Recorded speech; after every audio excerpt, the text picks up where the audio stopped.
how some carriers give you so little for your older busted phone you just end up living with it? I don't think so. Verizon lets you trade in your broken phone for a shiny new one. You break it, we upgrade it. You dunk it, doggy bone it. Slam it, wham it, strawberry jam it. We upgrade it. Get a 5G phone on us with select plans. Every customer, current, new, or business. Because everyone deserves better. And with plans starting at just $35, better costs less than you think.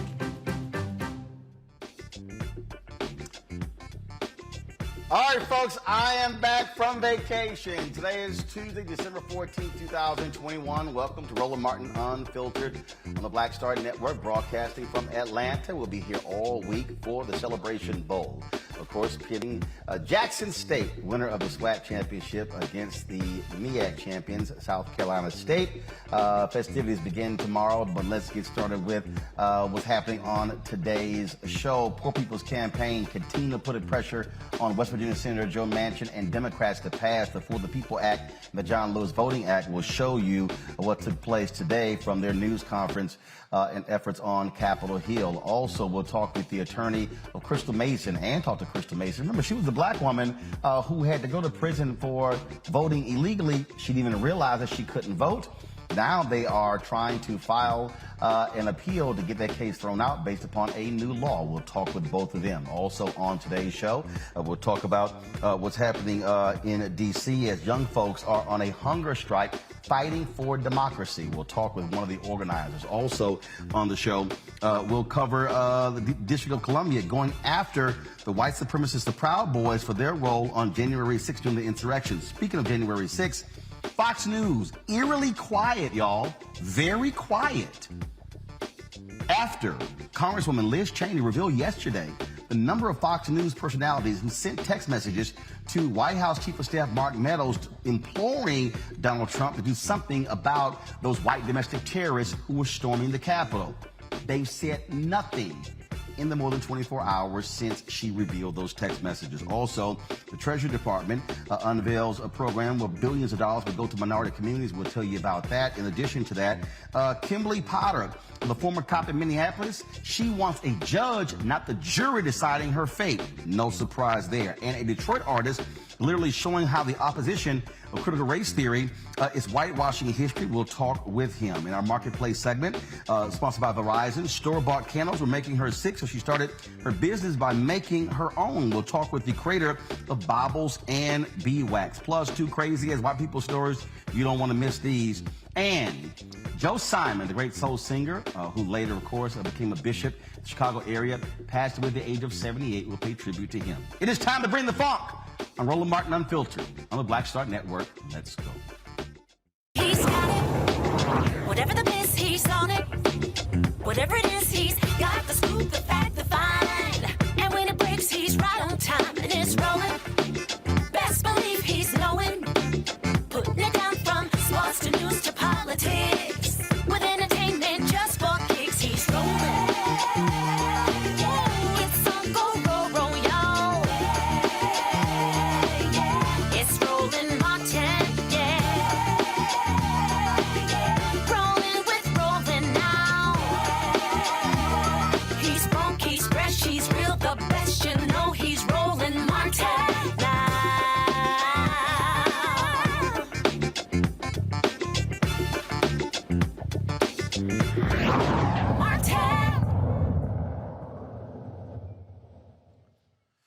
The fight for democracy in America continues. We told you about Sirius XM radio host Joe Madison, who is now more than 20 days into his hunger strike, imploring Congress to act when it comes to the two voting rights bills that are in Congress, but the Senate has yet to approve.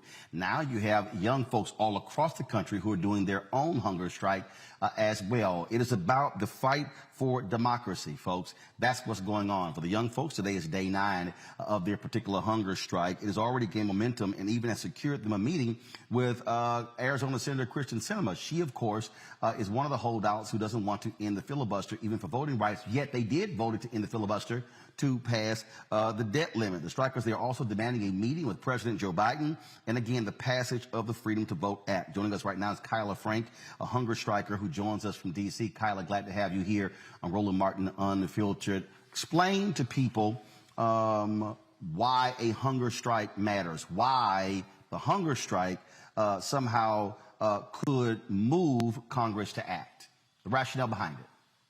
Most definitely, and thank you so much for having me here today. We have been campaigning and organizing for the last 8 months around the issue of democracy reform. And again, the bill is still not passed. And so we have to escalate. We have to quite literally put our bodies on the line so our elected officials hear us, so they see us, and they know that how serious this issue is, not only to young people, but to every American who cast a ballot. So y'all have been able to secure a meeting with Arizona Senator Kristen Sinema, because she's been blowing off a whole lot of people. Yes, we did. And it was a great meeting. We definitely want to uplift Senator Sinema for not only voting yes on the Freedom to Vote Act and prioritizing this. However, there still needs to be a change within the Senate rules to allow movement on this bill, so the filibuster does not stand in our way and become an obstacle. But what does she say? Because she supported ending the filibuster to pass the bill to increase the debt ceiling. So this whole idea of being adamantly opposed to ending the filibuster, that's actually a lie, because they just did it. Unfortunately, and yes, the filibuster has been changed over 160 times. And so right now we have a unique moment in time where we're asking the Biden administration to prioritize this issue, to prioritize a change within the Senate rules to allow passage of the Freedom to Vote Act. And so Senator Sinema has said that she wants to see this bill passed. She has voted yes several times on this bill. But again, we need to see more prioritization within the Biden administration to get this bill across the finish line. And so you had the meeting with Sinema. When did that take place? How long was the meeting? Yeah, so it was last week, Thursday, and it was 20 to 30 minutes. So now y'all want to meet with President Joe Biden. Have you heard from the White House if he will actually commit to that meeting? Unfortunately, no.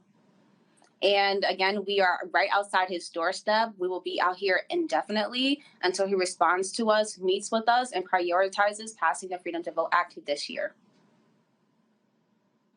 All right, then. Kyla Frank, we certainly appreciate you joining us. First of all, how many, what is the number up to now? How many students are now on the hunger strike? And are they solely in D.C. or are they other parts of the country too? Yeah, so we have 19 strikers here. Again, many have suffered significant health issues because of the strike and had to unfortunately end their strike. But we do have national support from students across the country. I'm personally on day 9 of my hunger strike, and so are about 17 other students. All right, then. Well, Kyla Frank, good luck with the hunger strike. Certainly hope that President Joe Biden takes that meeting and the Senate will move. Again, they made exceptions before to the filibuster, and they just did it for the debt limit. Well, I think they could do it now as well. Most definitely, and thank you so much for your support. We need it. All right, thank you so very much.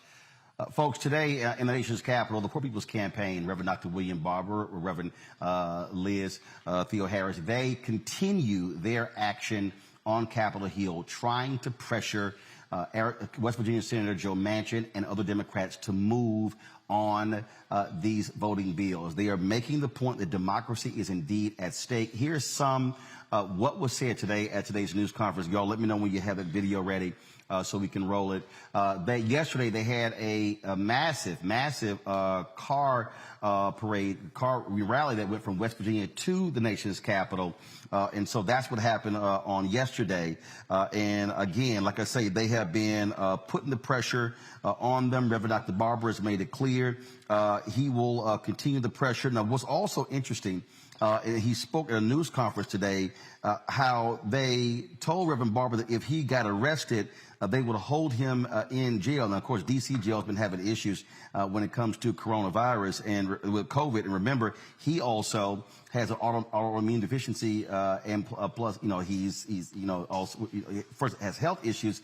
And so that's what you're seeing, where they're trying to, in essence, target him and separate him from the other protesters. Yesterday, they have 33 impacted people from 33 states across the country who spoke at the rally. And again, they were putting pressure on them again today. And what we're seeing, folks, we're seeing the ramping up of that. And he and others have been saying, where are the other civil rights organizations? Of course, Black Voters Matter, they've been out there.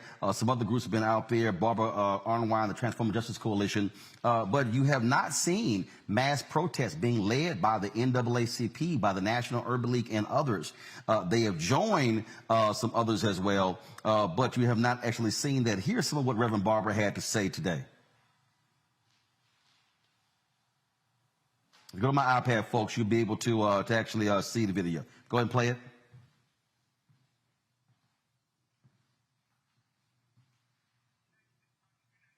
All right, so we'll work on the audio issue to figure out what's going on with the audio problem here. And so let me know, folks, when we have that video ready there. Let me bring in my panel. I want to bring them in right now. Xavier Pope, host of Suit Up News, owner of the Pope Law Firm. Mustafa Santiago Ali, PhD, former senior advisor for the Environmental Justice EPA, and also Matt Manning, who also joined us, an attorney as well. And so we're going to play some of the video from that. I want to start with you, Xavier, because here's what's going on. Look, the clock is ticking. It is December 14th. The reality is this, that people have to understand the reason this bill has to get passed, because you have to have time to be able to implement the law. If Democrats keep running the clock out, if you get to January, like even we're hearing, hey, we might take action by, MLK Day. January 15th is too late, because once that primary season starts, judges are going to say, hey, too late. We can't change districts. We can't implement these changes. And so the pressure is on now to get this done. It has to happen this month. What is the delay, Roland? We're sitting here practically a year after an insurrection over Black votes and Black bodies. We know that this is necessary, and it hasn't happened. And we are tired of the lip service, and we need to have actual change. We shouldn't have people going on hunger strikes for their right to be able to participate equally in a democracy, and for other people to participate in democracy with them. You are absolutely correct. You have to be able to have the functionality of the law so that it doesn't get struck down in various different ways as you make it easier for people to vote. This is something that's fundamental to being a citizen of this country, and it shouldn't be impeded by racists in various jurisdictions that have been very swift across this country to make sure that the rights of African Americans to vote are being impeded at the ballot box. 10,000 West Virginians wrote letters to Senator Joe Manchin, and Mustafa, he hasn't responded to them at all. Now, he keeps saying, West Virginians, I'm representing them, but it's amazing how many West Virginians are saying, yeah, but you're not responding to us. But he is responding to the corporate interests who are funneling money to his campaign coffers. Yeah, Senator Manchin is so disconnected from everyday folks back in West Virginia. And many people know that I grew up in two places, in West Virginia and in Michigan. And it's interesting, the hypocrisy that he's been moving forward on is not only in this moment of all the folks from West Virginia who are asking him to do the right thing, to support the Build Back Better Act, to make sure that you're passing voting rights acts, but also in understanding the history of West Virginia, that when West Virginia was a part of Virginia, one of the big items was the fact that folks who are on the western side of the state felt that their vote wasn't being actually honored in that space. And they saw all the economic and other things that played out in that. So for him to be representing a state that understood what disproportionality looked like and to be disconnected from the process and be struggling to make that become a reality, for him to now in 2021 to be perpetuating those same bad behaviors that were going on all that time ago, once again, the hypocrisy is amazing. Here's some of what Reverend Dr. Barber had to say at today's news conference. That's taking place all over this country. And we have to call it as it is. As it is. We have to say, just like Jesus, what the scriptures say. Woe unto you. Senator Manchin hides from his own people. When he met with us, it's true, but he didn't like when West Virginians challenged him. He didn't like that it was a diverse group, black and white. Yes, sir. And he lied then. He said, "Oh no, I'm gonna do all right with living wages. I have a plan." Mm-hmm. That's what he said. Were y'all in the meeting? Yep. That's what he said. I got a plan. I want to start at 11. But he never has a plan after he lies to his people and then meets with his corporate funders. That's exactly right. He hides behind the COVID because he knows we can't get in the building. Come on, Doc. He hides on his yacht. He hides in his Maserati. Mm-hmm. And as a bishop in the church, he hides behind his faith. That's right. Claims he's Catholic, but none of his positions are in line with Catholic social teaching. His positions are out of line with Catholic social justice teaching, out of line with a serious biblical critique. Y'all gonna ask Liz about that. She's the best biblical exegetical person I know. His positions are out of line with the Constitution. He's not working to establish justice, provide for the common good, ensure equal protection under the law, and his positions are out of line with competent economic facts. And he's allowed to lie. He comes out, does a press release conference, and most of the media never say, "Well, now what economist told you that?" Matt, the ramping up of the pressure, that is what's needed. But Reverend Barber also says that it's not just Manchin and Sinema. It's about 8 or 9 other Democrats who don't want to get rid of the filibuster, who are hiding behind those two. Yeah, I believe it. And as the two brothers have already said, we're past the point of lip service. And frankly, we're past the point of making promises that are unkept. I don't know how you can, disregard 10,000 people writing you letters telling you what their position is on something. But I think that shows you a flaw that we have in a representative democracy. Too often we have people who, quote, represent us who have no real consequence if they don't do what we say. So I think this is a litmus test to see how the people demand going forward that if you sit in a meeting and tell us you're going to do something and you don't do it, what will the consequence be? I think that's the question here. And I think that pressure is important because that's the only way you really get anything done, as we know. Folks, when we talk about, again, what we're facing, we're facing Republicans who continue to say, "Oh, it's voter fraud," when it's really non-existent. But what's also interesting, twice the son of Glenn Youngkin tried to vote in the wrong location for his father in last month's election. No big deal. Republicans said nothing.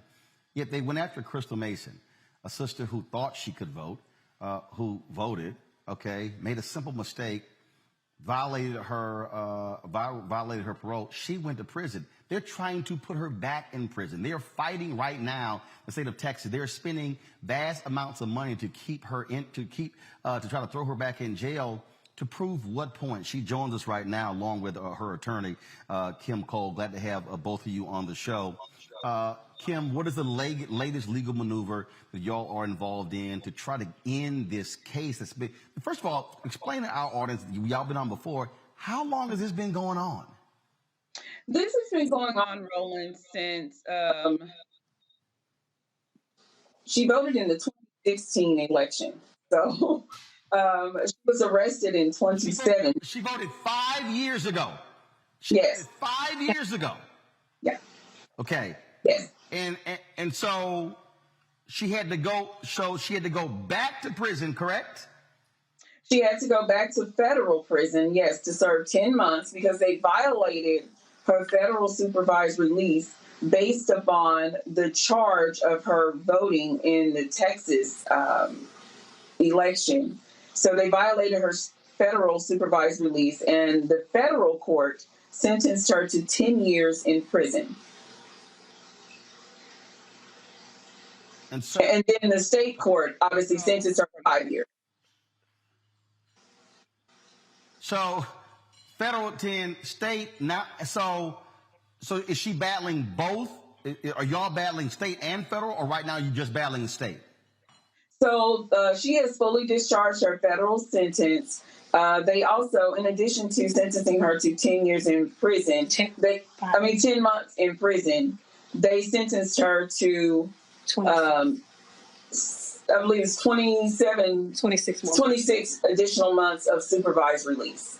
And so she has completely discharged her federal sentence at this point.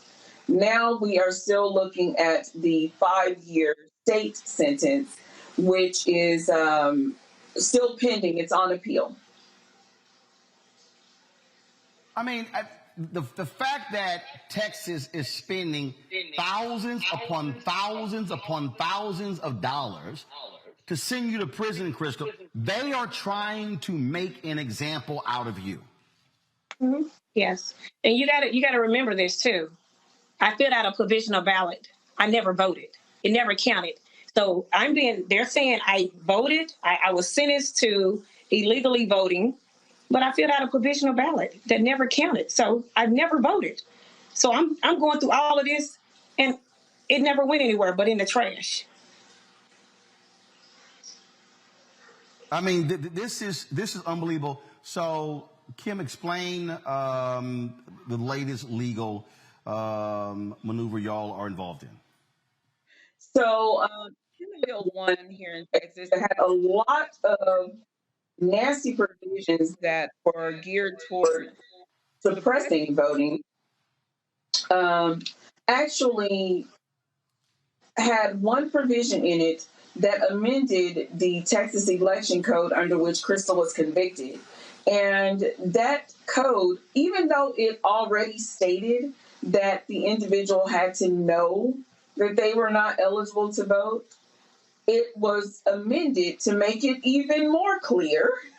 They added knowingly in there, where now it says, originally it says that a person committed the offense when they voted in or attempted to vote in an election for which the person knows that they are not eligible. Obviously, the original scripts required knowledge of ineligibility. So now it states that a person commits the offense when they knowingly or willingly votes or attempts to vote in an election for which they know that they are not eligible to vote. So we put no in there several times this time to make it very clear that the person has to know. And that's the issue with this entire case, Roland. The state never proved that Crystal knew that she couldn't vote. Their own witnesses stated that her supervised release officer from the Federal Bureau of Prisons stated that they never told Crystal she could not vote. The state elections officials testified on the stand. These are state's witnesses now. The state election of the Tarrant County election officials testified on the stand that they mailed letters to her stating that she was not eligible to vote to her home address while she was in federal prison, which means she never got the notice. So Crystal had no clue that she could not vote. She would not have voted. She had just recently discharged a federal sentence. She wasn't trying to go back to jail. She had a good job. She was in school. She had her family, had everything lined up and was working and just living her life and just went to fulfill her civic duty. She had no idea she was not eligible to vote. It has to be maddening for you, Crystal, that here you are 5 years after you fill out a provisional ballot and you're still dealing with this. It's 5 years. I mean, literally. You've had now 2 presidential elections, one in 2016 and one in 2020. It's overwhelming. It's overwhelming on looking at the people that truly voted, truly committed voter fraud to get probation, to get a fine, a ticket, And these people went and voted in somebody else's name. So that's forgery and other charges. And yet they get misdemeanors and get a ticket and a slap on the wrist. You know, it's saddened on looking at what happened January the 6th and looking at all these people that went out to commit a crime. Intentions where you see to commit a crime, and yet I'm looking at people getting sentenced as 6 months. And if anybody know anything about the federal system, anything up under a year a day, you don't go to prison. You can do all that at the house, on home confinement, or at a halfway house. You'll never see prison. Anything up under a year and a day. And this is not fair at all. It certainly is not. Kim, y'all have been battling this. Hopefully, a sensible judge will say, end this. This is just utterly ridiculous. Texas is wasting valuable resources pursuing this case and just makes no sense whatsoever. And so we appreciate the fight. Keep us abreast of what happens next in this strange, long, and utterly ridiculous case. Thank you for having us, Roland. All right. All right, folks, got to go to break. We come back. We're going to talk more about the fight for voting rights on Capitol Hill. Who's talking, who is not. We'll also cover some other news of the day. Ben, wait till I show you these two crazy as my people segments we have. I mean, one of them, a judge in Louisiana using the N-word, caught on video, and now she's like, oh, I'm sorry, I took a pill and I don't have any recall on what happened. Boom. We have the video and the audio of you using the N-word. You're watching Roland Martin Unfiltered on the Black Star Network, broadcasting live from Atlanta. Back in a moment.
Betty is saving big holiday shopping at Amazon. So now, she's free to become Bear Hug Betty.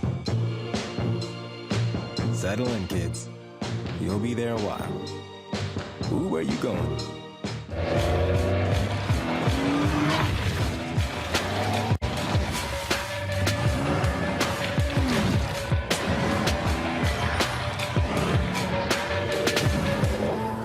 Hi, I'm LD Barge. Hey, yo, Peace World, what's going on? It's the Love King of R&B, Raheem Devon, and you're watching Roland Martin Unfiltered.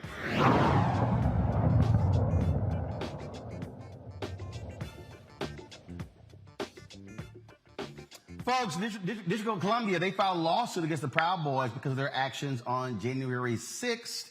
Here is Attorney General Carl Racine making the announcement today. Specifically, we're bringing this lawsuit pursuant to local and federal laws, including the Ku Klux Klan Act of 1871, a Reconstruction-era federal law designed to protect our country against violent conspiracies, protect our citizens against violent conspiracies, like the attack that took place on January 6th.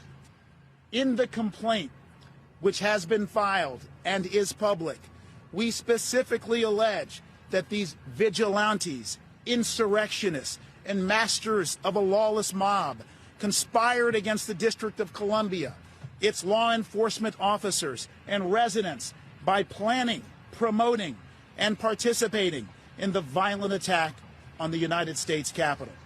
We further allege the named defendants caused substantial and provable damage to the District of Columbia, and in particular, to our courageous law enforcement officers who risked their lives, and some even died, to defend the Capitol, the district, and our country's freedoms. As the independent Attorney General, I have the responsibility to enforce our laws and hold these violent defendants accountable because they cause actual physical and financial harm to our city, its employees, and our residents.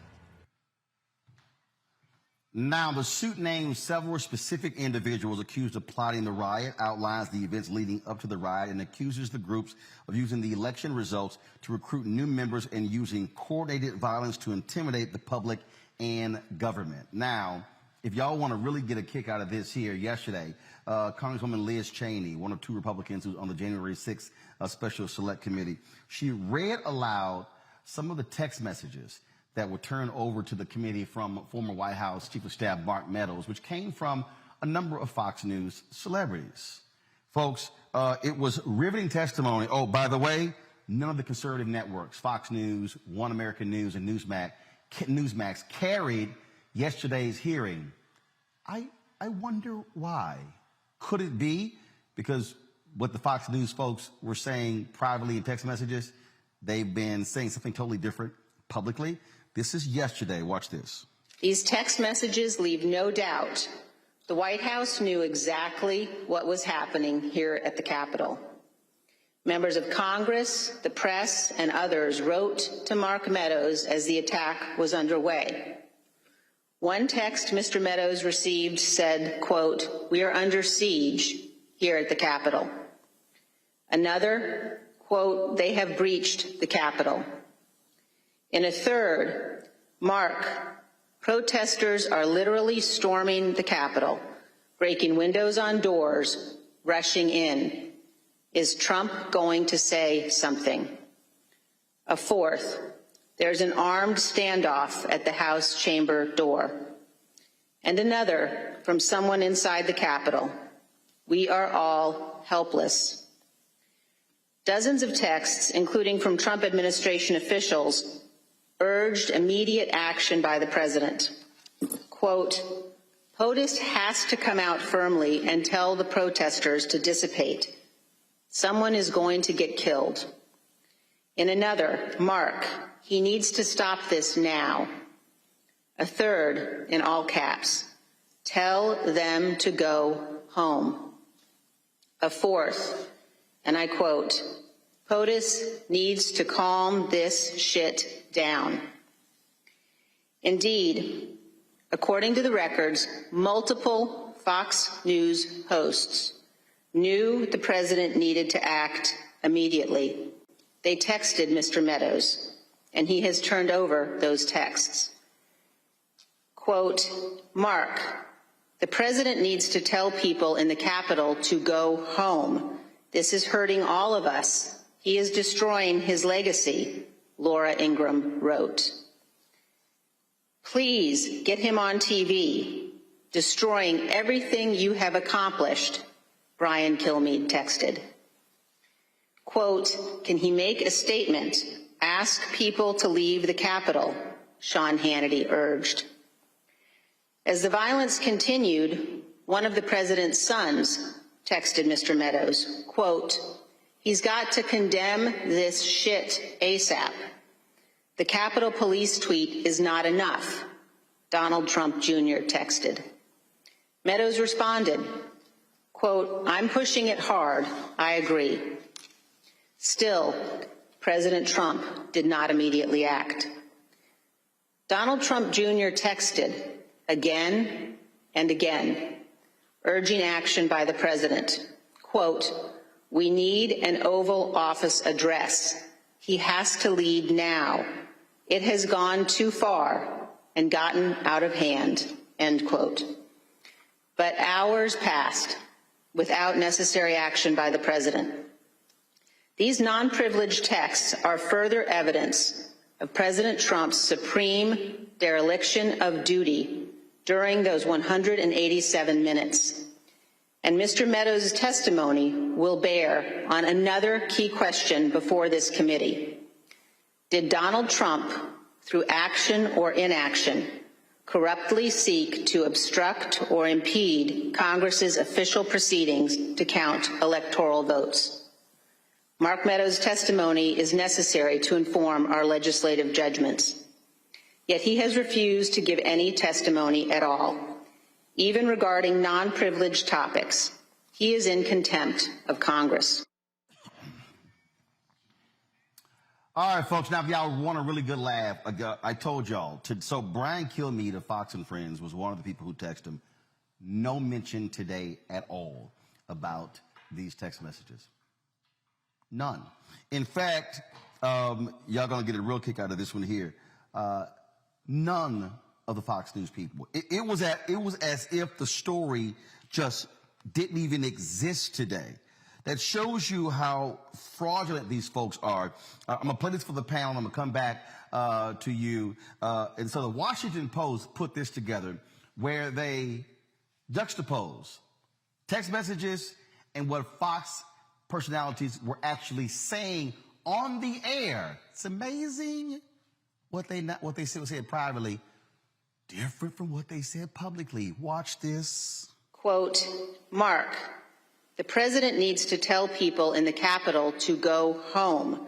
This is hurting all of us. He is destroying his legacy, Laura Ingraham wrote. The Capitol was under siege by people who can only be described as antithetical to the MAGA movement. Now, there were likely not all Trump supporters, and there are some reports that Antifa sympathizers may have been sprinkled throughout the crowd. Please get him on TV. Destroying everything you have accomplished, Brian Kilmeade texted. About how I feel about the whole thing, I just thought the tone, the attitude of defiance played out in the Capitol. The lack of security stunned me. I do not know Trump supporters that have ever demonstrated violence that I know of in a big situation. Quote, can he make a statement? Ask people to leave the Capitol, Sean Hannity urged. They knew there were hundreds of thousands of people that came to town. We also knew that there's always bad actors that will infiltrate large crowds. I don't care if they're radical left, radical right. I don't know who they are. They're not people I would support. One of the president's sons texted Mr. Meadows, quote, he's got to condemn this shit ASAP. The Capitol Police tweet is not enough, Donald Trump Jr. texted. Donald Trump Jr. texted again and again, urging action by the president. Quote, we need an Oval Office address. He has to lead now. It has gone too far and gotten out of hand. End quote. If you were to take his speech and compare it to literally any stump speech, you would see absolutely no deviation. But again, because the Democrats have the media in their pocket, carrying whatever message, they can go on with impeachment part 2. Wow. Mustafa, Fox News is a joke of a news channel. And for them to be silent, and they are the ones who helped gin this up, along with Donald Trump, they are complicit in this, and now they're being utter cowards when they won't even discuss what their own people had to say, and they wouldn't cover the hearing or Newsmax or One America News. All of these conservatives who stand with these MAGA idiots, they are all complicit in trying to tear down democracy in this country to keep that thug. They want to keep that thug in the White House. It's the ultimate example of whitewashing. I mean, when we say whitewashing, that these folks, they brought it to life, and then, by, knowing what was going on, and at the same time trying to remember when they said, well, they might have been tourists, or they might have been all these other things except exactly what they were, which was domestic terrorists and the actions that they were doing. So, Fox is complicit. Fox has been complicit in a number of issues. This has been a long-standing way that they do business, and they have to be held accountable also. So I'm going to be interested in seeing how folks approach addressing their part that they played in all of this. Xavier, to listen to these idiots, now we know what they said while it was happening. And here's the deal. All of them were texting Trump. They were texting Mark Meadows. And Trump still did nothing. That's why that thug was impeached. And they're the ones who fought that, defended his crap. And so now we know what they were saying privately. That's why I can't trust any of these shameless, despicable individuals. I can't trust none of them. I don't want to hear any MAGA supporter, any Trump person saying anything, because I've heard all this crap. Oh, yeah, they were just taking a walk through the Capitol. It was like a regular tour. I'm like, what the hell are you talking about? We all know what we saw, Roland. First and foremost, Elon Musk was the Time Person of the Year. Should have been Eugene Goodman, the African-American Capitol Police officer that kept from more damage being done to American lawmakers. So that's number one. Number two, we saw in the clip that you played, Donald Trump Jr. saying that the Democrats in the pockets of media, well, that's what Fox News is doing right now, refusing to cover a major political event that is going on that covers an insurrection of the country. Fox News hosts, if you support Fox News right now, you are un-American. You are supporting a network that actively spews propaganda that basically radicalized millions, tens of millions of Americans, so much so that they went to the Capitol. You brought up the Proud Boys suit. Okay, and they definitely should have gone after the Proud Boys before they sent money to Kyle Rittenhouse's defense. And also, on top of that, you have a situation where this is ongoing right now. And that's it. We had the last segment on voting rights. We're still having the impact right now as we're continuing to go on and to be able to protect our democracy. And if Fox News audience, which is the largest cable news network in terms of the viewers, if they don't see it, it doesn't happen for them. And so they are doing a disservice to the country in terms of informing their audience as in terms of what is happening in the country, definitely in terms of domestic terrorism. And how, look at Clarence Thomas's wife, basically putting money behind buses and getting money behind those that came to the Capitol. There's so much more to be uncovered, but we see that these are hypocrites, liars, un-American people that they should be shamed at every outpost. And Matt, here's the funny part. So now John Eastman is suing Verizon, saying they can't release his personal phone record to the select committee. Here's the deal. If you did nothing wrong, you have no problem at all with your records being released. This is why Kevin McCarthy was fighting Democrats who wanted the phone records of members of Congress. There are Republicans, sitting Republicans in the House right now who are complicit, who were involved in January 6th insurrection. We know it. We know what they were doing. We know exactly what happened. And you know what? This select committee, as far as I'm concerned, is too damn quiet. There should be public hearings every single day. Put it in the open. Put pressure on them. Okay, they're going to vote to hold Mark Meadows in contempt. No, damn that. Start arresting people. Get serious. There are people who should be going to jail. The Department of Justice is moving way too damn slow. This happened on January 6th. This is now December 14th. I'm like, what the hell is taking so long?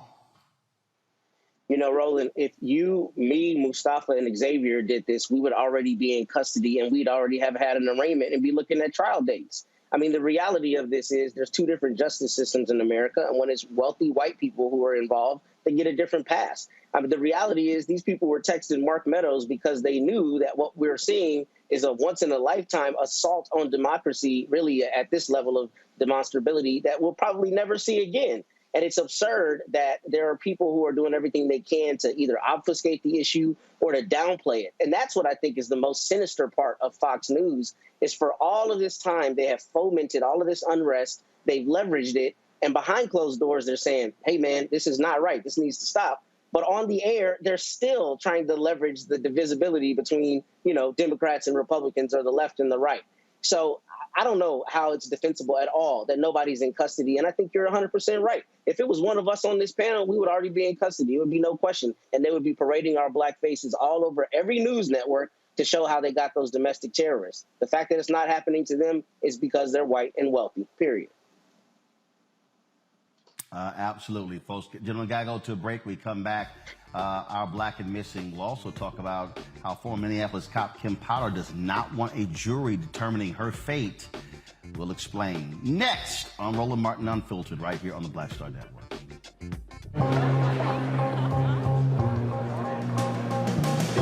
Are the stars out tonight?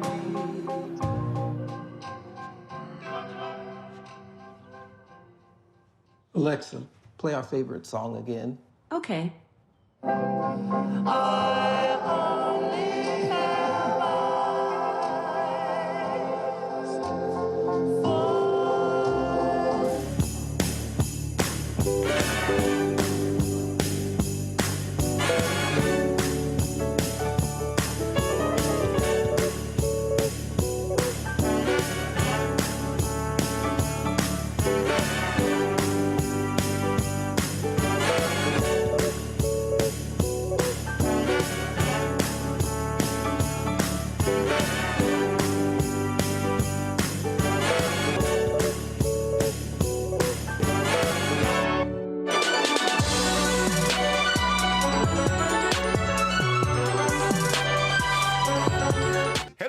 I'm Godfrey, and you're watching Roland Martin Unfiltered, and while he's doing Unfiltered, I'm practicing the wobble.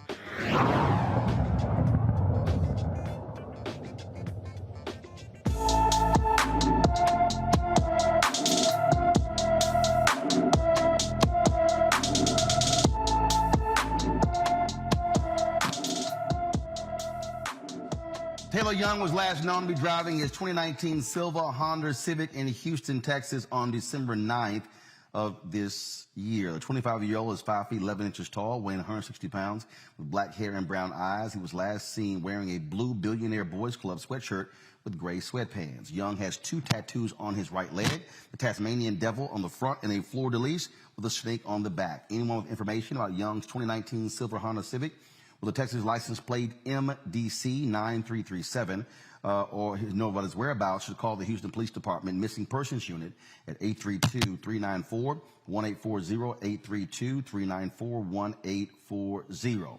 The trial of Kimberly Potter continues in Minneapolis. She is a former cop who was, of course, on trial for killing Dante Wright. Now, here's some of the testimony that took place today. The first line, use of force is a matter of critical concern both to the public and the law enforcement community.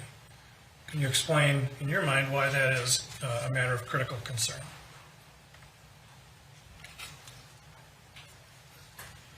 Not many jobs or professions or careers are you authorized and mandated in times to use force. It's a significant reach of the government. And so that's what's critical about it, right? I mean, use of force is significant, and it's going to play into any kind of ongoing relationship between the police or the government and the community and society. This, I think, just tries to signal how critical it can be. Now, the next paragraph talks about officers having an understanding and appreciation for their authority and limitations. Is that true? Yes. Why? We are, peace officers are in a unique role. We've got a unique set of responsibilities, tasks, mandates, and I want our officers to always be aware of that special position, that special job that they have. And when you were watching the video, were you able to discern where she was wearing her taser at that time? I was. And I think the 2 slices of video are attempts at a closer up view of that, correct? Yes. But from watching the video, were you able to determine where she was wearing her taser? Yes. And where was she wearing it? On her left. It was on the left side of her duty belt. And when officers are wearing their taser, are there 2 different orientations that they can wear it in? Yes. And what are those 2 different orientations? I'm going to call them a cross draw and a reaction hand draw. Okay. And what's the difference?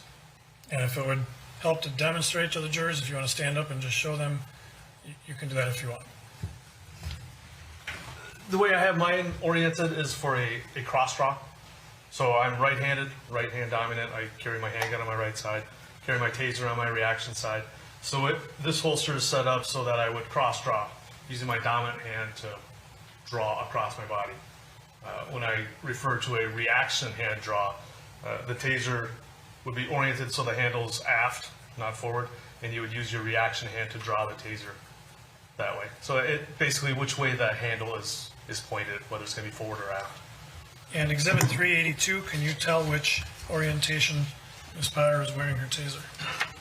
Reaction hand draw, yes.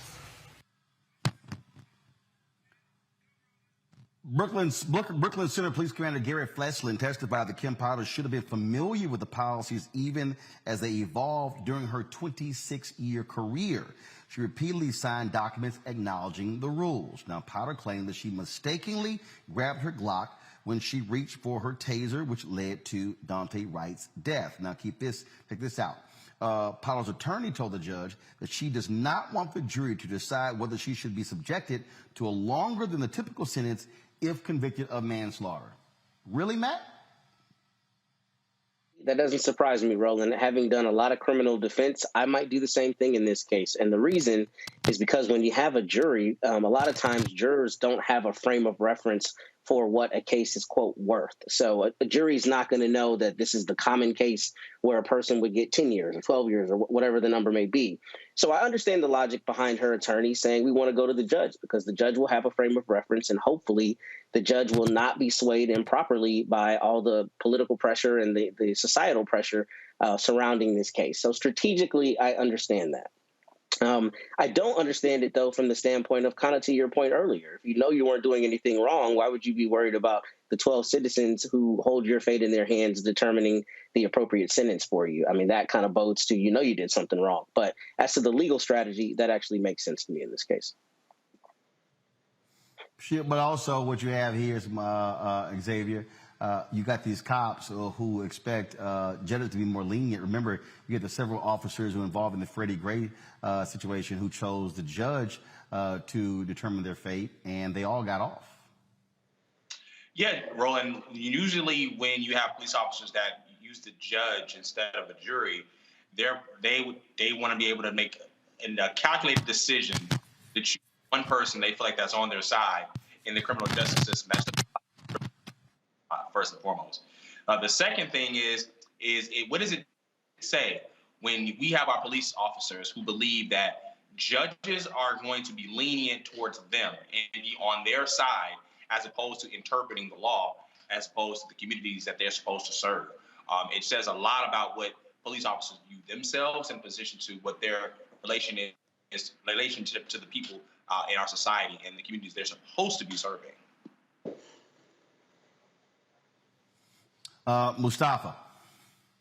Everybody has to be judged equally, whether you're a police officer or you're somebody who's working in another occupation. If I go out and I kill somebody with my car, there are repercussions for the actions that I did or did not do. If I'm an airplane pilot and I cause a crash and people lose their life based upon me making the wrong decisions, there are repercussions for that. It's the same thing for police officers.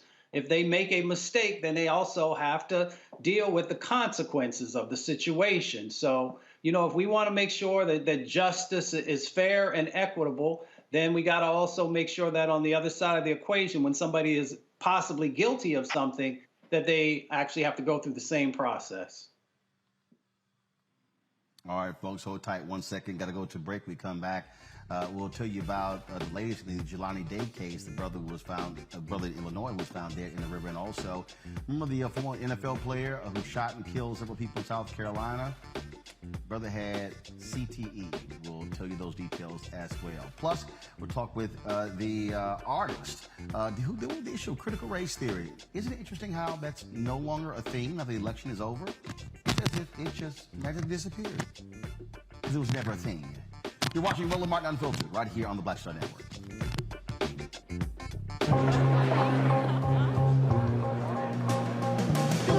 Are the stars out tonight?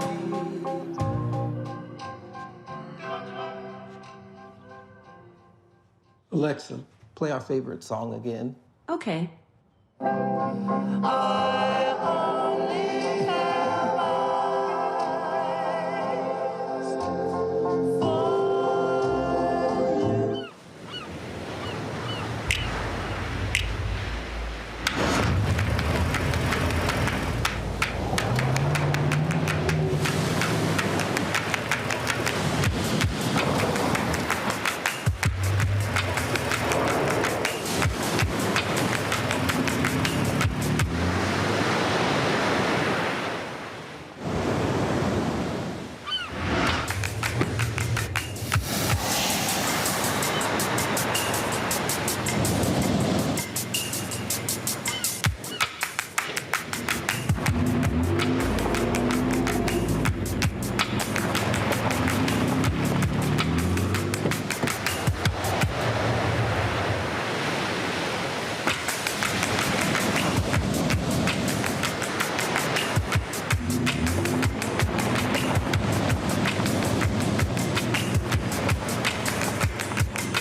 Maureen is saving big holiday shopping at Amazon, so now she's free to become Maureen the Merrier.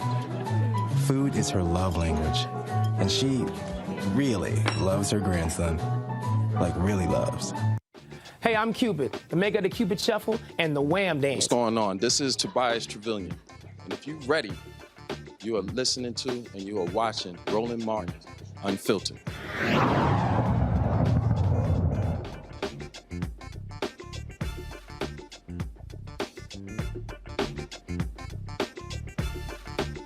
All right, folks, the FBI is offering a reward for help as authorities investigate the death of college student Jelani Day. The Jelani Day Joint Task Force looking into his death announced a $10,000 reward for tips with substantial information about Day's final hours.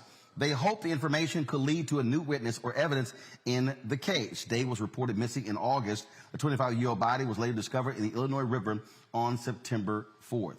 Let's go to a story out of South Carolina where researchers at Boston University performed an autopsy on ex-NFL player Philip Adams, who shot and killed 6 people in South Carolina. He apparently had severe CTE, which is a degenerative brain disease found in athletes, military veterans, and others with a history of repetitive brain trauma. CTE can cause severe changes in mood and behavior. It also increases the risk of suicide and homicide.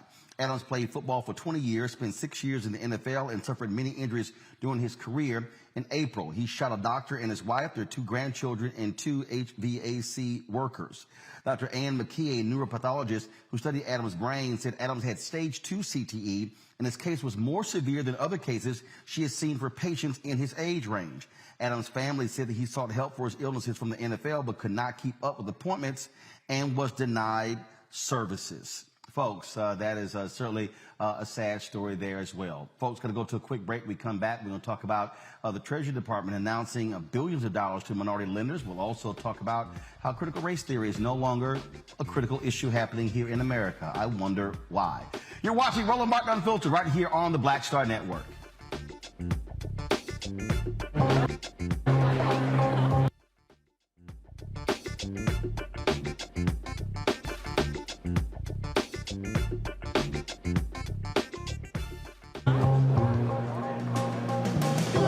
Are the stars out tonight?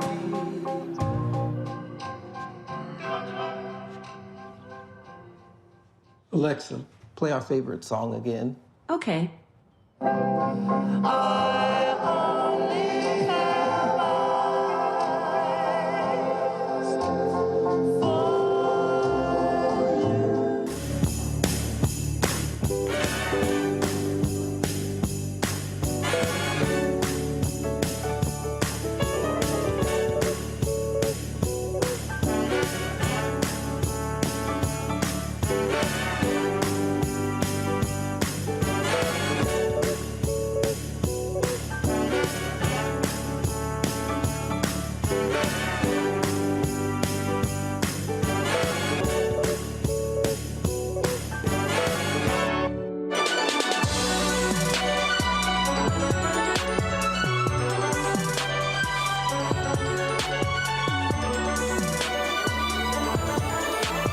I'm Chrisette Michelle. Hi, I'm Chaley Rose, and you're watching Roland Martin Unfiltered.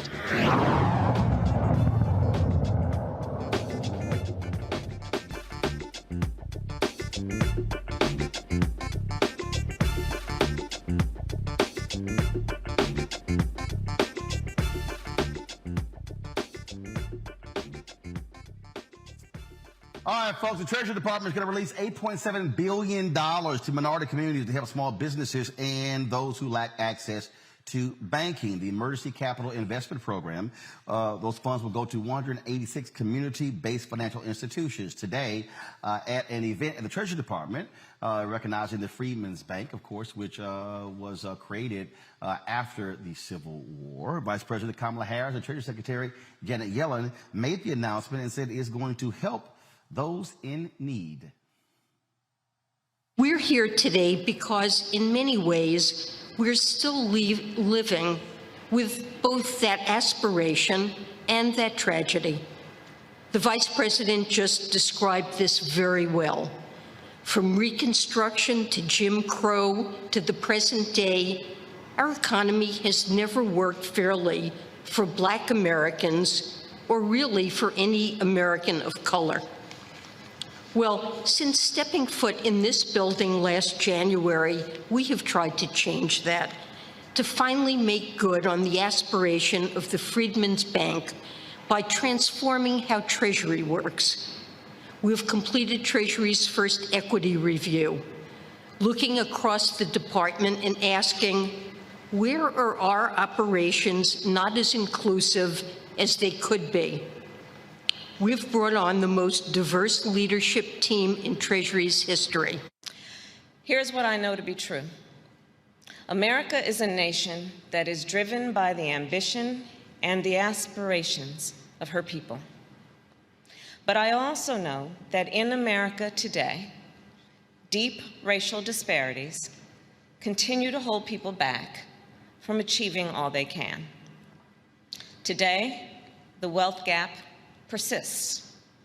Today, the homeownership gap persists. Today, access to capital is unequal. As one example, Black entrepreneurs are 3 times more likely to report that a lack of access to capital negatively affects their profit margins. I believe that the actions we are taking and must take to address these disparities will define our nation's strength and economic strength in the 21st century. Black Americans make up 13.4% of American population, yet hold 43% of household wealth, and half of a Black American's household wealth is in the form of pension entitlements. Mustafa, this is one of those things that somebody who is, of course, watching may say, oh, okay, what's the big deal? $8.3 billion to these institutions, but these institutions are largely the ones that serve Black and other people of color when it comes to providing loans and things along those lines. That is significant. Yeah, it helps us to begin the long journey of addressing the wealth gap that still exists in our country that the Vice President was talking about, that Secretary Yellen was talking about. It also helps us to begin to better position ourselves also, depending on how quickly these resources begin to move, with hundreds of billions of dollars that's going to come out of these infrastructure bills. We've got the bipartisan that's passed, and now hopefully the Build Back Better will. So our communities need to be able to have our businesses having a stronger position and also to be able to support new entrepreneurs in this space. So that means that you have to have access to capital to be able to build the capacity that's necessary inside of your business to be able to compete for the contracts and the subcontracts and a number of other aspects that will be a part of those resources that will flow. Along with even those who are not interested in those dollars being able to have the capital that's necessary to compete in what we now know is a global economy. So this is a step in the right direction. I'll be interested in seeing the time frames that this actually makes it out the door, which will be critical also in helping people to position themselves properly. Matt, again, this is one of those things that people have to understand when we talk about businesses. If you're unable to get venture capital, look, the ability to be able to go get a loan from one of these institutions, it matters. And so for those who say, oh, this is not enough, well, you got to start somewhere. And hey, let's start at nearly $9 billion. I think it's a great step forward, and it is a great start. But I am concerned, or at least intrigued, as to why only 3.1 billion of those dollars are going to minority-controlled organizations. It stands to reason to me the biggest showing of true investment would be to give all of that money, or at least the lion's share, to those 186 banks and credit unions. So I don't know all of the minutia on it, but that makes me question as to the other $5.2 billion, who's controlling that and why isn't it all being given to those organizations? Because, Matt, it's capacity. I mean, Matt, no, seriously, it's capacity. And the bottom line is this here. It's sort of like if you look at a story that was recently done in Politico, you look at the number of Black banks you used to have in Chicago, well, you don't have any, they're gone. And so part of the problem is, how do you still reach the customers? And so that's like saying, hey, let's give more of the money to HBCUs, but if you got more black students who are attending PWIs, well then, what about those students as well? It comes down to capacity. And so that's part of the problem here, which is why which is the point that I keep making over and over and over again, Xavier, we have to be building capacity. The problem that we have in Black America, our institutions are too small. They are unable to handle those large dollars because they are small. People keep saying, let's have more black businesses. No, we need more black businesses that are bigger, that have capacity. Yeah, I think that's a great point, Roland. We need to have media conglomerates. We need to have large institutional banks. We need to have large construction companies. We need to have large development companies, large financial and investment companies. We need to have large companies that are able to put infrastructure, talk about the infrastructure bill, we have that in place. That has to happen for dollars to flow, but they don't flow if they don't have any undergirding or any economies of scale to be able to do that. And so that's necessary. We have to build those institutions, and I think that's a definite target of where we should go in the future. But I do caution where we have access to capital when we have the same token, this administration saying that they're going to continue on with student loan repayment when African Americans are twice as more likely to default on student loans and likely to delay buying a home and to delay maybe investing in a business because they're having trouble with student loan debt as well. So look at the other side of the coin as well in terms of building wealth. We have to be able to build wealth on all channels, build bigger businesses, and also be able to support people in terms of their building their financial portfolio so they can invest and get access to capital to build a small business as well. Absolutely. And, somebody asked the question, well, that's great. Well, how do you build capacity? Well, one of the things you got to build capacity is we got to have mergers and acquisitions. We got to stop having so many small black-owned businesses. For the life of me, I don't understand. I was at an awards event in Houston, and where they were handing out awards. It was a Black Chamber of Commerce event, and they honored 3 black PR firms. Okay, that's fine. That's great. That's wonderful. My issue I have with that is, okay, versus having 3 small black PR firms, how about those 3 PR firms merge to form one large black PR firm? Now you're not paying 3 different office bills, 3 different light bills, 3 different, back-end services, and now you can actually go after larger clients. That's how you build capacity. And so that's one of the things. We've got a lot of folks who are living in silos, and that's part of our problem, is that we have a lot of small businesses. 95% of all black businesses in America, 95% are doing less than $5 million in revenue. And even that number is really not right, because if you look at prior to COVID, 2.6 million black-owned businesses in America, 2.5 million had 1 employee. Of those 2.6 million black-owned businesses, they were doing average revenue of $54,000. I'm sorry, y'all. Those are not black-owned businesses. They're not. It's capacity. We got to be able to, where we have, and remember, in the United States, they classify small businesses as having 500 employees or less. 2.5 out of the 2.6 million black-owned businesses, 1 employee. They're sole proprietors. That, folks, is not going to cut it. That's why these resources matter. All right, got to go to a break. We come back. We're going to talk critical race theory. What happened to that? I thought that was like the next to the democracy, the most important issue in America. It's just disappeared. An artist next will talk about his viral painting that has a lot of people talking about this very issue. We'll just talk with him next on Roland Martin Unfiltered on the Black Star Network.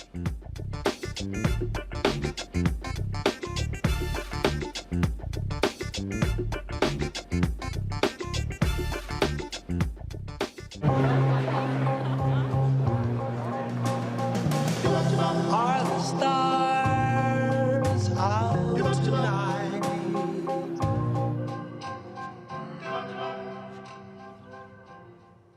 Alexa, play our favorite song again. Okay. I only have eyes for you.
Maureen is saving big holiday shopping at Amazon, so now she's free to become Maureen the Merrier. Food is her love language, and she really loves her grandson. Like, really loves. Hi, I'm Vivian Green. Hey everybody, this is your man Fred Hammond, and you're watching Roland Martin, my man, Unfiltered.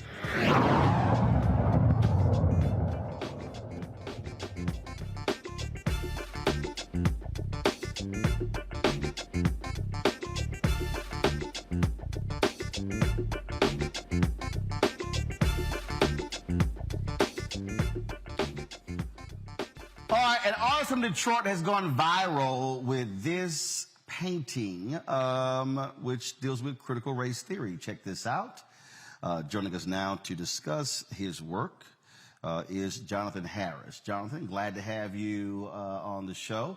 All of a sudden, first of all, critical race theory was all the rage in July, August, September, October. I told everybody what the white folks are doing, these conservative white folks. They had to gin up something to get white people upset and angry, and they did. And all of a sudden, they're showing up at school board meetings and all this sort of stuff, and now it's as if it's no longer a thing.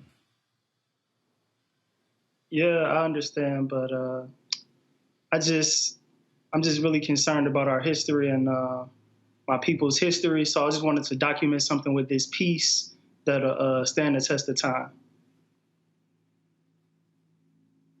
So when we talk about the history, I mean, but see, I try to explain to people, again, it wasn't about critical race theory.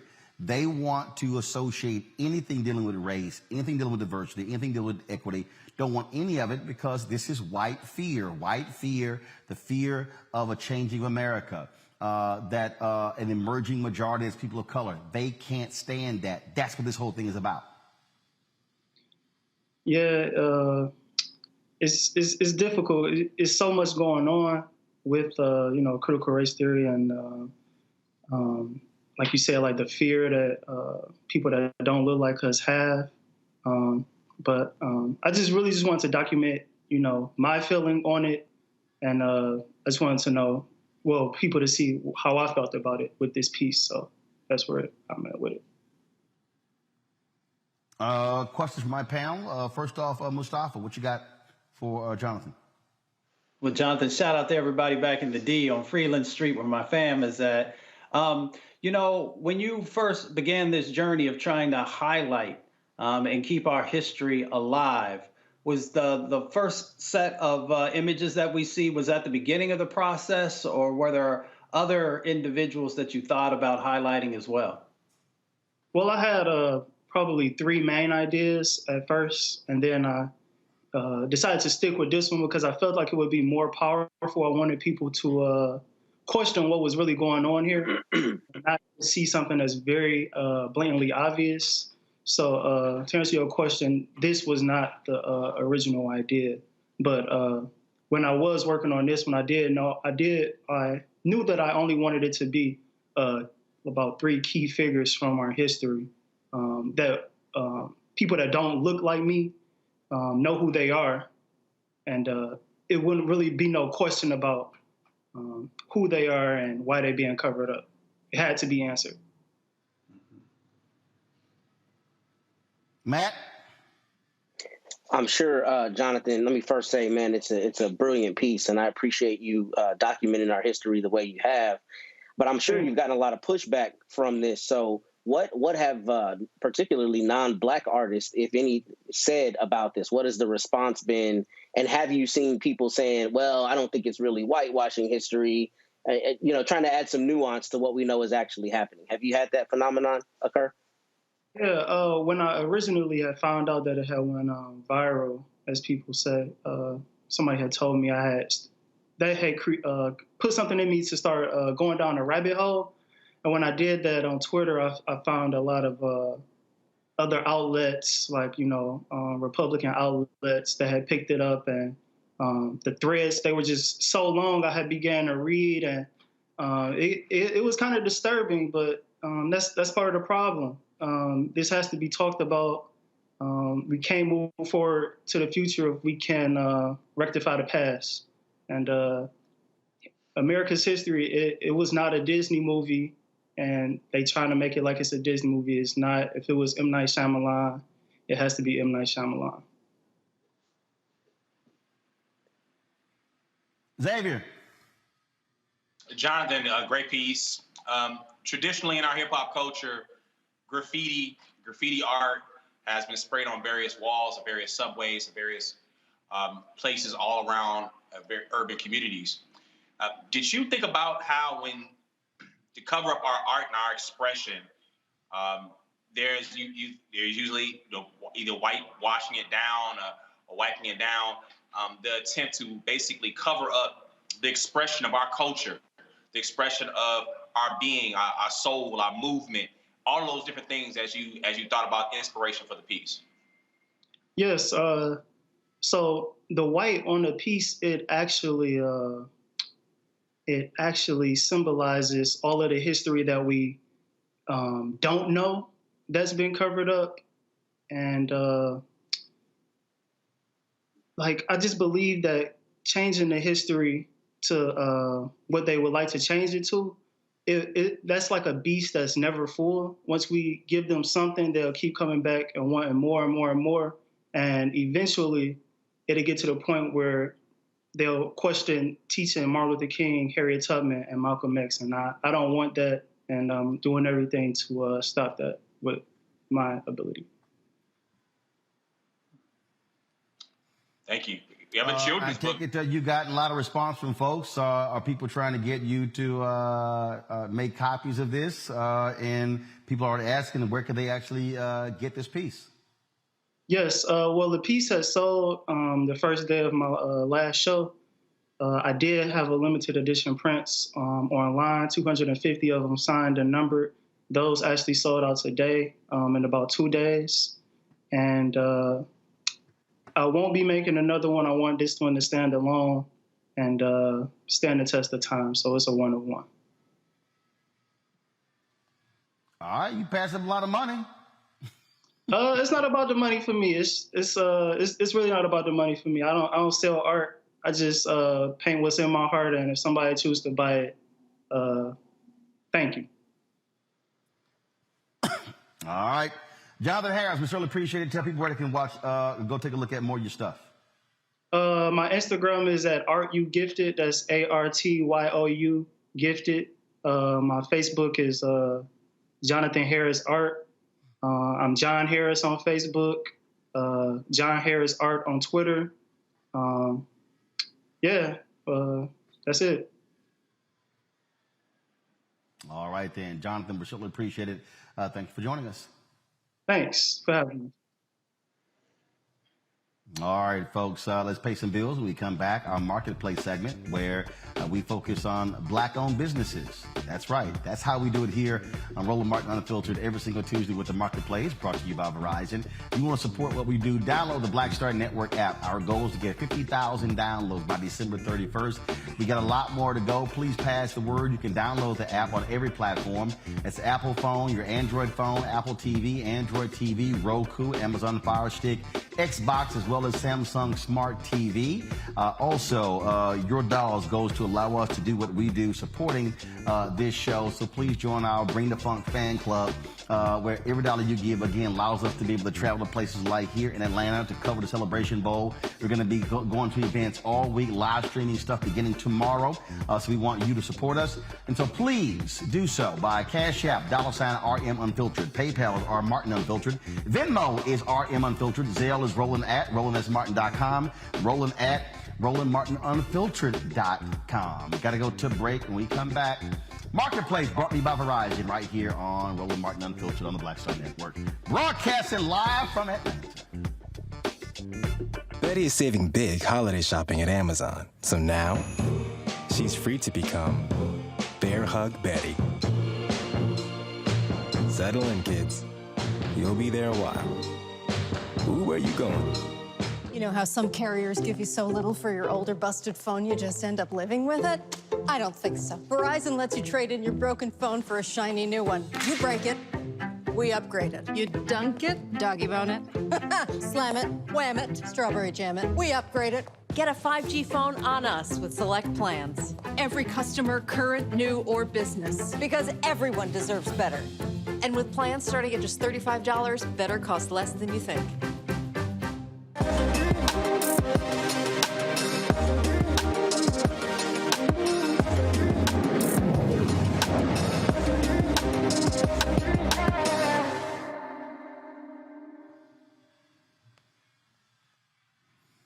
All right, folks. As I said, every single Tuesday, we focus on marketplace. Today, we're talking with a candle maker.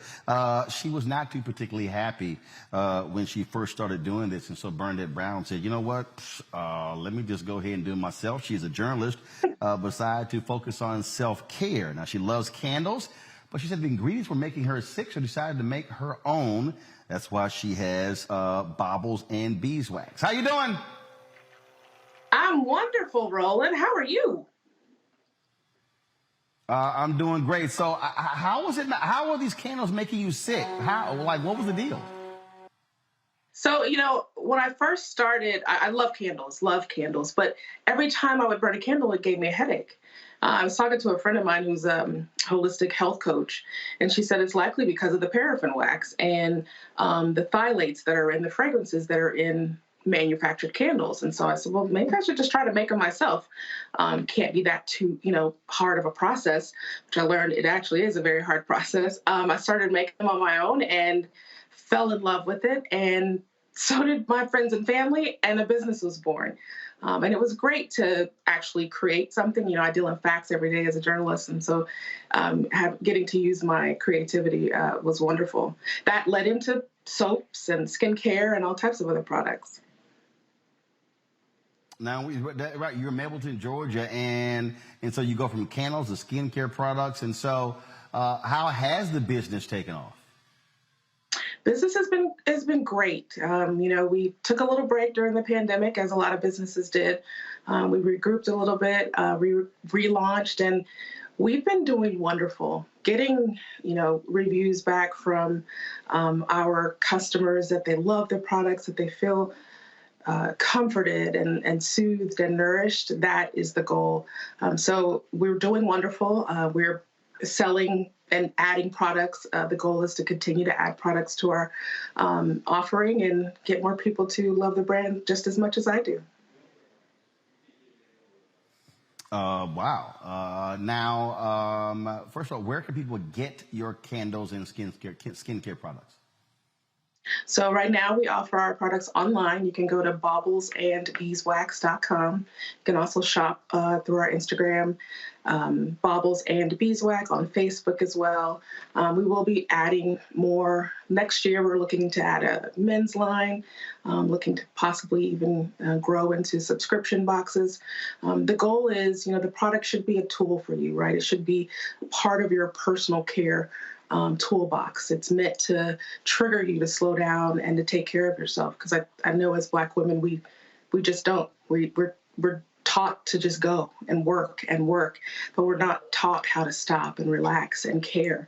And it was something that was missing for me. And I've built a community, and I hope other people will join in this self-care movement.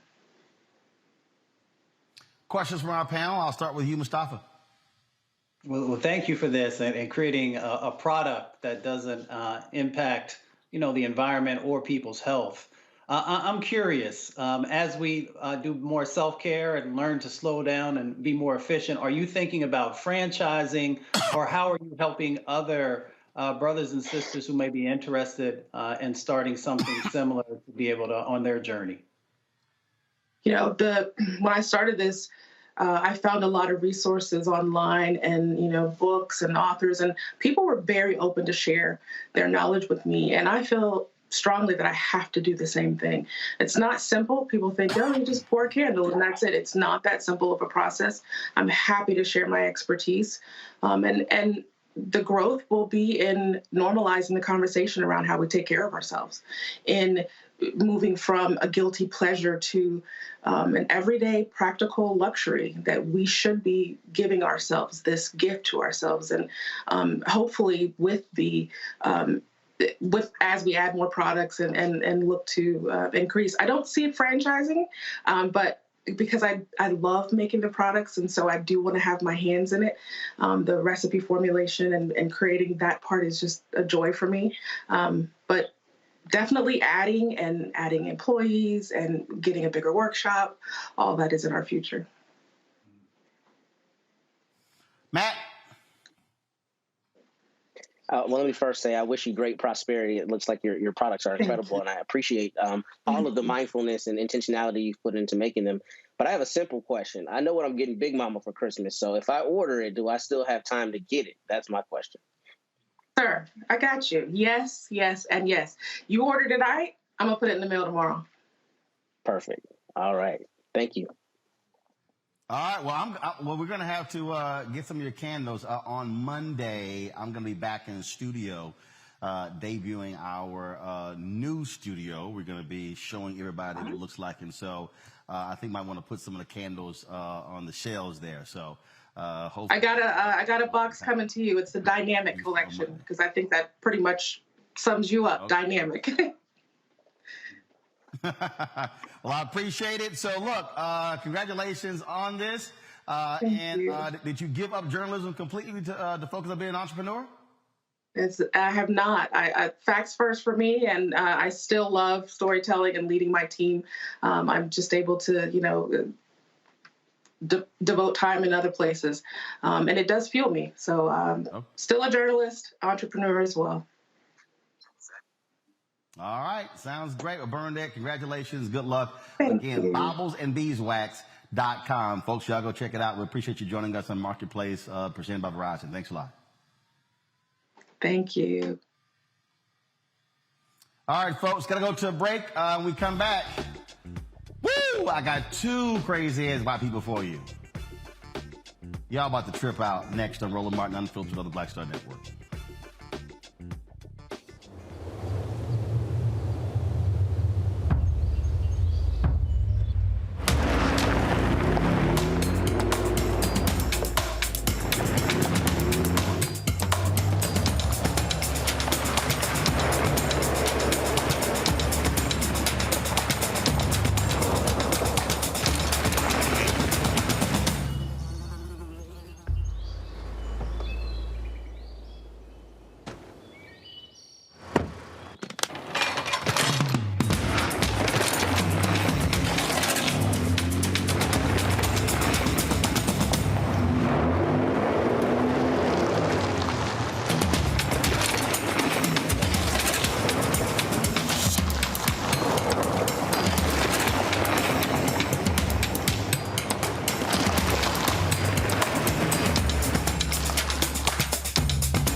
Betty is saving big holiday shopping at Amazon. So now, she's free to become Bear Hug Betty. Settle in, kids. You'll be there a while. Ooh, where you going?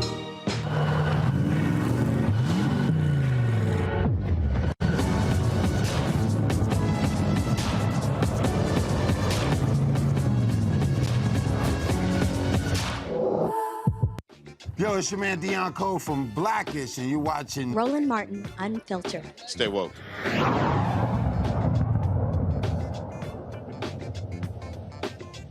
No charcoal grills are allowed. I'm white. I got you, bro. Illegally selling water without a permit On my property. Whoa! Hey! You don't live here. I'm uncomfortable. This is quite the interesting story here. All right. A Louisiana judge is saying, I don't remember this happening. I said the N-word? Yeah, you did. Watch and listen. Oh, shit. Mom goes, why are the lights When I pull up in the whip, they be saying, God damn. Why are your lights on? They're like, pull up. And Mom's yelling, nigger! Nigger! Oh, kid, we have a nigger. It's a nigger. Like a roach. Look, that's me. No, that's I came from the backside. Look, he trips over the He trips twice. He tripped on the roof. I was the only one running. That's me. Kenny was standing. I'm the one that took him down. Kenny's just standing there. He lied. Found Austin's wallet. Yeah. That's my phone where it fell out. Look, Mom. The dude had a phone on him. He should have taken his phone and stolen from him, that fucking asshole. And now I'm going to grab a gun. I want to get the gun. It's important. Very important. As me and Austin maintain control of the situation. The great thing is we've got video. We've got fuck. Look, they're with the car. Wait, look, there's Rebel. Here comes There's Rebel. Want to play fetch? Rebel is with my sister's. Okay, y'all. Now you're hearing her talk, right? You're hearing her talk. Okay, so check this out. This is what she told K. What's the station right here? It's KLFY. Y'all gonna love this one. My children and I were the victim of an armed burglary at our home. The police were called and the assailant was arrested. The incident shook me to my core, and my mental state was fragile. That's what she said, y'all. She said, I was a wreck and I am still unable to sleep. Now, after the video came out, this is what she said, quote, I was given a sedative at the time of the video. I have zero recollection of the video and the disturbing language used during it. Anyone who knows me and my husband knows this is contrary to the way we live our lives. I am deeply sorry and ask for your forgiveness and understanding as my family and I deal with the emotional aftermath of this armed burglary. Okay, I'm going to play for y'all again the video of Michelle and her family.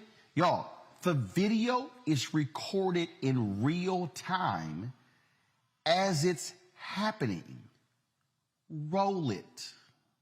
Oh, shit. Mom goes, why are the lights When I pull up in the whip, they be saying, God damn. Why are your lights on? They're like, pull up, pull up. And Mom's yelling, nigger! Nigger! No, Ken, we have a nigger. It's a nigger. Like a roach. Look, that's me. No, that's I came from the backside. Look, he trips over the He trips twice. He trips twice. I was the only one running. That's me.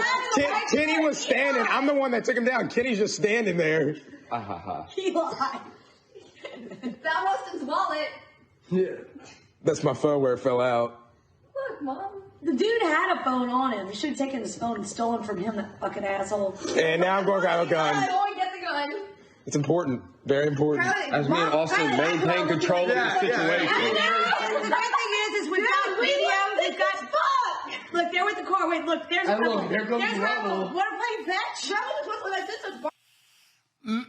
Mustafa, sounds to me like, boy, that sounds very traumatic. Judge Michelle Odenette was very clear in how she felt about the situation. No slurring of the words, very articulate in the things that she wanted to share. So I don't believe that there were any tranquilizers or anything else that was would have made her slur her speech. So she knew what she was doing. And she does not deserve to hold the office that she has because there's no way that she can be impartial. And I would have great pause if I was an attorney representing someone or a client who had to go in front of her as a man of color. So she got to go. Quite interesting, Matt, just how traumatic and difficult this was for her family, as they were in shock. They're yucking it up. Absolutely. There's no sedative involved here. And I'm surprised that the judge even made a statement, because she made it worse for herself, because she's obviously being dishonest about what we see clearly in the video. The Judiciary Commission of Louisiana hopefully has gotten a complaint about this and will be making a public statement in whatever it decides to do with the disposition of said complaint. Because as Mustafa said, I would file a motion to recuse on every single case in front of her. Her impartiality is questioned now, and there's no way a black litigant or a black attorney or any black person who sets foot in her courtroom can have any assurance whatsoever she's going to do her job. She has to go, and I would hope that the Judiciary Commission makes that possible. Absolutely. That's amazing how the sedative made me do it. All right, folks, we're going to close the show out, unfortunately, with some sad news. Soul singer Joe Simon, of course, who had 3 #1 hits back in the day, passed away last night at the age of 85. We found out because his daughter, Denise, sent me a DM on Instagram because I would often play his music, especially the choking kind. And she said that she always enjoyed me playing her father's music, and she wanted me to know personally that he passed away. It was 9 years ago. He had a quadruple bypass. And of course, after his, but he survived that. After his career, he focused on Bishop Joe Simon Ministries in the Chicago area. And of course, he won the Grammy in 1970 for Best Male R&B Performance. And then, of course, he had the song, #3 hit, Drowning in the Sea of Love, The Power of Love, the hit single, and again, The Choking Kind. So condolences go out to the family of Joe Simon, who passed away at the age of 85. Folks, that is it for us here from Atlanta. Let me thank Matt, Mustafa, and Xavier for joining us on today's panel. Tomorrow we got a great treat. We're going to be from the World of Coca-Cola here in Atlanta. The Celebration Bowl, which pits the MEAC and SWAC champions, South Carolina State versus Jackson State. It's going to be taking place on Saturday. We, of course, are partnering with Coca-Cola. We're going to begin we're going to be live tomorrow from 6 to 10 p.m. That's right, 4 hours tomorrow. Both teams will be arriving. Our cameras will be there to capture them. Some great things happening. Delta, normally these teams travel to the game by bus, but Delta wanted them to travel like other teams, and so Delta dispatched charter planes to pick up both teams. They're flying them in to Atlanta. They'll land at 4 p.m. Our cameras will be there to capture that, and then, of course, they'll be coming to downtown Atlanta. We'll be there as well. So a lot of things happening there. They're going to have chefs there. Celebrity chefs are going to be on site. Different teams tasting the various Coke products from around the world. Will be there talking with many of the dignitaries from Coca-Cola, from the teams, university officials, coaches, you name it. And so we're looking forward to our live coverage of the Celebration Bowl beginning tomorrow right here in Atlanta. And so that is it for me, folks. I'll see you tomorrow right here on Roland Martin Unfiltered. Don't forget, download our app, the Black Star Network. All platforms, Apple phone, Android phone, Apple TV, Android TV, Roku, Amazon Fire TV, Xbox, as well as Samsung Smart TV. So you can get us everywhere. Again, we want to get to 50,000 downloads, y'all. Pass the word. Send it out to all of your social media platforms to download the Black Star Network, curated by Roland S. Martin. Of course, we launched Rolling with Roland. A new episode of Rolling with Roland is going to be airing on Monday. My man, Richard Lawson. Y'all don't want to miss this episode where he talks about when he was in that plane crash, where he almost lost his life at LaGuardia, folks. And it's an amazing story how he did not listen to his inner voice. And so we'll talk about talking to him. That's Rolling with Roland. That drops on Black Star Network on Monday.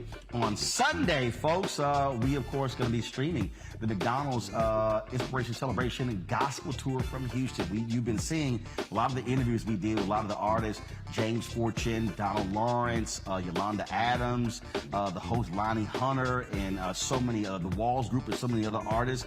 Well, we're going to actually stream for you 3 p.m. Eastern that concert on Sunday. So a lot of things happening, y'all, right here on Roland Martin Unfiltered and the Black Star Network. Please support what we do. Black owned, Black controlled. We don't ask anybody for what we do. That's why we cover the news. We cover our culture. We cover entertainment. We cover all of it because we're about being unapologetic and, of course, unfiltered. I'll see you tomorrow right here. Y'all take care. Holla!